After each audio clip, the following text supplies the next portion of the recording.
महापौर अजय मिश्रा बाबा ने 4 महीने का रखा लेखा जोखा। उन्होंने कहा कि हमारी एमआईसी ने रीवा शहर के विकास के लिए करोड़ों रुपए के निर्माण कार्य की दी स्वीकृति। आपको बता दें कि आज प्रेस कॉन्फ्रेंस आयोजित कर महापौर अजय मिश्रा बाबा ने अपने 4 महीने के लेखा जोखा का हिसाब रखा। जैसे आज एमआईसी है और परिषद होती है, वैसे प्रशासक करेंगे। तब नियम 2020 शासन द्वारा क्यों बनाया गया और क्यों 13 नवंबर 2020 के राजपत्र में प्रकाशित किया गया कि शासन द्वारा 27 जनवरी 2021 एवं 22 फरवरी 2021 को निर्देश दिया गया कि 2021 से 2022 तक संपत्ति कर की गणना 2020 के अनुसार की जाएगी। मतलब 2021 और 2022 की जो संपत्ति कर की गणना थी, वो जो नियम 2020 इन्होंने बनाया था उसके अनुसार की जाएगी। और 12 अप्रैल 2022 से प्रभावशाली कर दिया गया। अगर रीवा विधायक को रीवा की जनता की तनिक भी चिंता होती तो इसे कभी लागू नहीं करने देते। इसी प्रकार से शिक्षा उपकर में 100 गुना की वृद्धि की गई। पहले देयक संपत्ति कर पर 3% लिया जाता था और वार्षिक भाड़ा जो योग्य संपत्ति मूल हो गया है उस पर 3% लिया जाता था, लेकिन अब यह सब बढ़ा दिया गया। इसी प्रकार 20 अप्रैल 2022 को जलकर और स्वच्छता कर की वृद्धि कर दी गई। यह मध्यम वर्गीय परिवार का शहर है।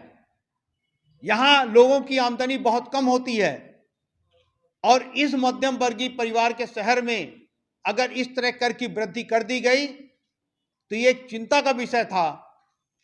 अभी परिषद की बैठक में सम्मानित पार्षदों ने मेरे से पूछा भाजपा के कि आपने अपने संकल्प पत्र में कर वृद्धि को घटाने के लिए कहा है, खत्म करने के लिए कहा है।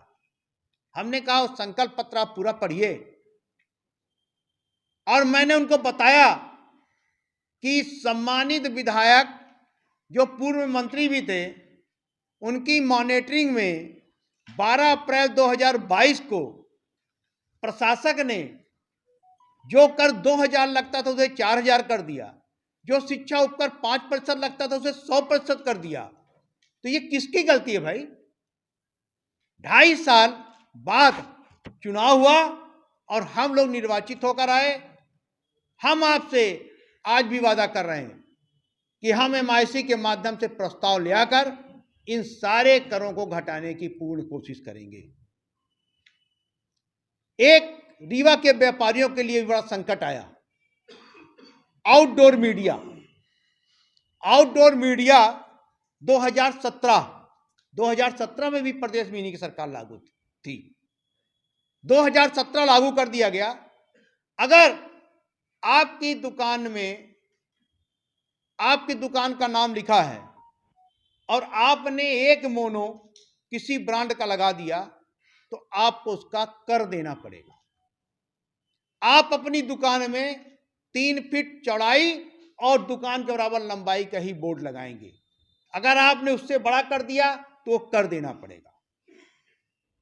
इसको भी 1 फरवरी 2020 को लागू करा दिया गया। हमारे पास तमाम व्यापारी आए कि हम लोगों से इसकी दीपावली के समय की हमसे इसकी मांग की जा रही है। हमने उनसे बात किया और बताया। तो साथियों, मैं आपको कुछ आंकड़े बता दे रहा हूं कि हम लोगों ने निर्माण का कार्य 32 करोड़ 47,91,000 का 1 अगस्त 2022 से 28 नवंबर 2022 तक निविदाओं को आमंत्रित करके किया। मैं तो आपके माध्यम से पूछना चाहता हूं कि 23 साल भारतीय जनता पार्टी के महापौर थे। किस महापौर ने जोन क्रमांक 1 में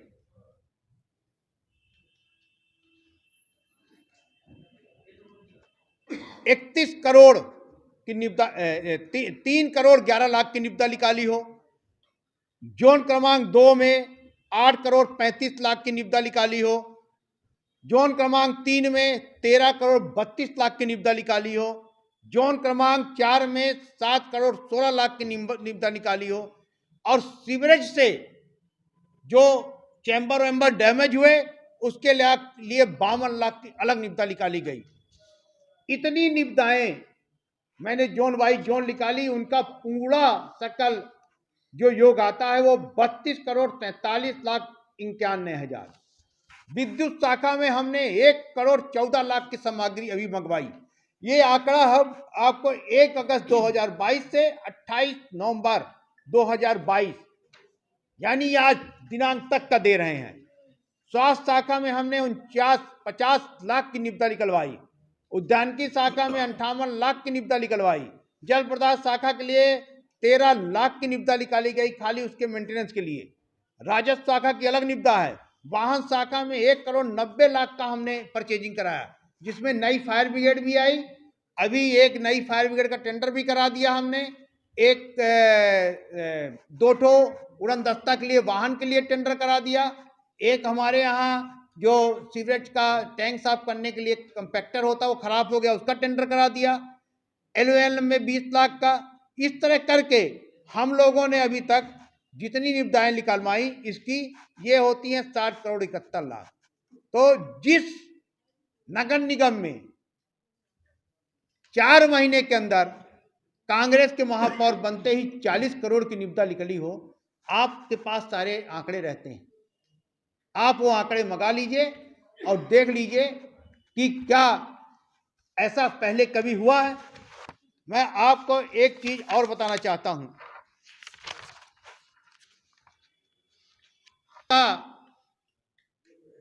3 करोड़ 47 लाख का भुगतान किया गया।